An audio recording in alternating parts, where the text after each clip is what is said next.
नमस्कार, मैं कंचन नौटियाल। स्वागत है आप सभी का हमारे खास show ABC of stock market में, जहां पे हम सीखते हैं स्टॉक मार्केट की एबीसीडी, यानी स्टॉक मार्केट की वोकैबुलरी।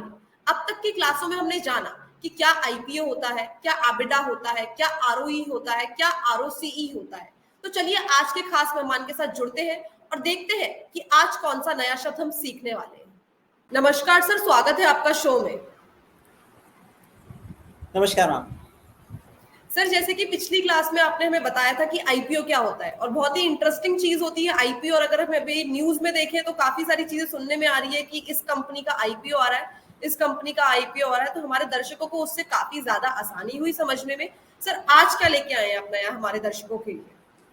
आज के लिए इनफैक्ट जो हमारे पास टॉपिक है वो है रिसेशन, और उसके साथ ही दूसरा रिलेटेड टॉपिक है स्टैगफ्लेशन। तो आज हम चर्चा करने वाले हैं स्टैगफ्लेशन पे, जो कि कहीं ना कहीं रिसेशन से लिंक्ड है। आपको सुनने में आ रहा होगा कि ग्लोबल टर्मोइल चल रहा है, जो वेस्टर्न कंट्रीज हैं, यूएस है, यूरोप है, वो कहीं ना कहीं रिसेशन में स्लिप हो चुके हैं।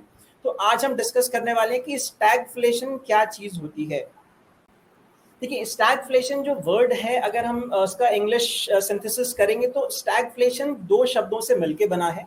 इसका मतलब होता है स्टैग्नेशन प्लस इन्फ्लेशन, राइट। तो देखिए, नॉर्मल रिसेशन में क्या होता है कि जो डिमांड होती है वो कम हो जाती है, राइट। रिसेशन के टाइम पे डिमांड कम हो जाती है, बट जो महंगाई होती है वो कहीं ना कहीं सिमिलर स्तरों पे बनी रहती है, यानी कि कम रहती है। स्टैगफ्लेशन में क्या होता है, स्टैग्नेशन का मतलब क्या हो गया कि जो इकोनॉमी है एज अ होल स्टैग्नेट हो जाती है। तो किसी भी इकोनॉमिक ग्रोथ के जो 4 मेजर डिटर्मिनेंट्स होते हैं, जैसे कि आपका सबसे पहले हो गया प्रोडक्टिविटी। प्रोडक्टिविटी को आप जनरली मेजर करते हैं जीडीपी में। दूसरा हो गया आपका एम्प्लॉयमेंट, यानी कि एम्प्लॉयमेंट बढ़ रहा है या अनएम्प्लॉयमेंट बढ़ रहा है। तीसरा हो गया इन्फ्लेशन का रेट कैसा चल रहा है।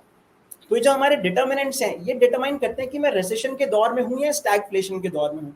रिसेशन के दौर पे क्या होता है कि आपकी प्रोडक्टिविटी कम हो जाती है, प्रोडक्शन साइड कम हो जाता है, जीडीपी कम हो जाता है, अनएम्प्लॉयमेंट बढ़ता है हल्का, और इन्फ्लेशन एक सीमित दायरे में रहती है। मगर स्टैगफ्लेशन एक ऐसी समस्या है जहां पे सब कुछ सरकारी तंत्र के हाथों से निकल चुका होता है। और जो इनफैक्ट वेस्टर्न कंट्रीज आज की तारीख में फेस कर रही हैं वो इन्फ्लेशन की समस्या नहीं है, वो शायद कहीं ना कहीं स्टैगफ्लेशन की समस्या है। इसीलिए इकोनॉमिस्ट जो हैं वो ट्रबल नजर आ रहे हैं। स्टैगफ्लेशन में क्या होता है कि ना ही आप प्रोडक्शन को बढ़ा पाते हो, प्रोडक्शन खत्म होने लगता है, डिमांड पुअर हो जाती है, आपका अनएम्प्लॉयमेंट रेट बढ़ने लगता है तेजी से, और साथ के साथ इतना होने के बावजूद भी महंगाई दर ऊंचाइयां नई नई छूता रहता है, जैसे कि आप वेस्टर्न कंट्रीज में देखने को नजर आ रहा है। जो फेड आजकल इंटरेस्ट रेट्स बढ़ा रहे हैं, और सेम सिनेरियो हमारे यहाँ धीरे धीरे रेप्लिकेट होता नजर आ रहा है। तो US economy, western countries economy आज की तारीख में स्टैगफ्लेशन के दौर में फंसे हुए हैं। और स्टैगफ्लेशन एक ऐसी समस्या है जिसका हल अभी तक नहीं निकाला जा सका है। सर, आपने हमें बहुत अच्छे तरीके से बताया कि जो स्टैगफ्लेशन है वो दो शब्दों से मिलके बना है, एक तो स्टैग्नेशन और एक इन्फ्लेशन। स्टैग्नेंट का अगर हम इंग्लिश भी सर्च करें तो मतलब ठहराव, रुका हुआ, कोई भी चीज रुकी हुई, स्टैग्नेंट।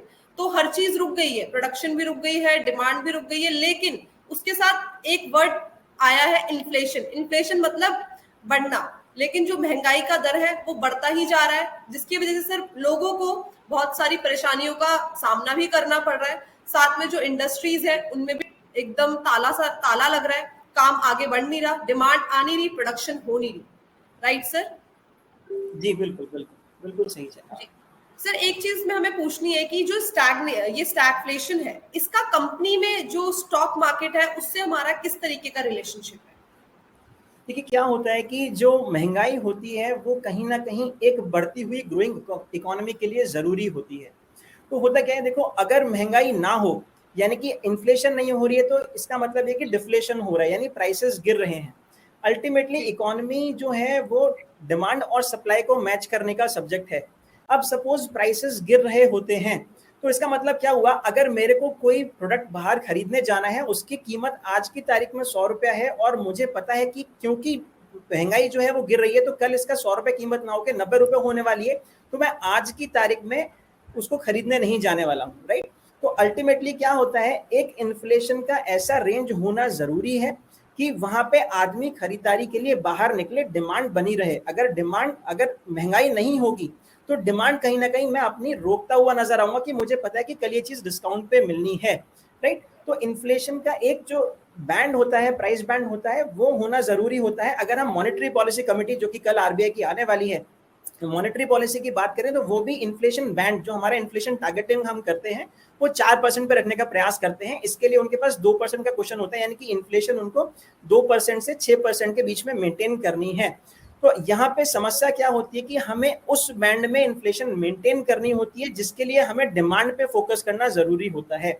अब स्टैगफ्लेशन में क्या होता है कि डिमांड ही कम पड़ जाती है, उसकी वजह से अनएम्प्लॉयमेंट बढ़ता है, जिससे अल्टीमेटली डिमांड और कम हो जाती है।